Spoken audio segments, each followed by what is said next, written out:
தர்மம் போற்றும் பாரதம் இது இணையில்லாம காவியம்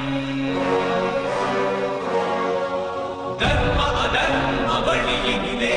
நன்மை தீமைக்கு இடையினிலே விளையும் போரினில் சத்தியம் வென்றிடுமோ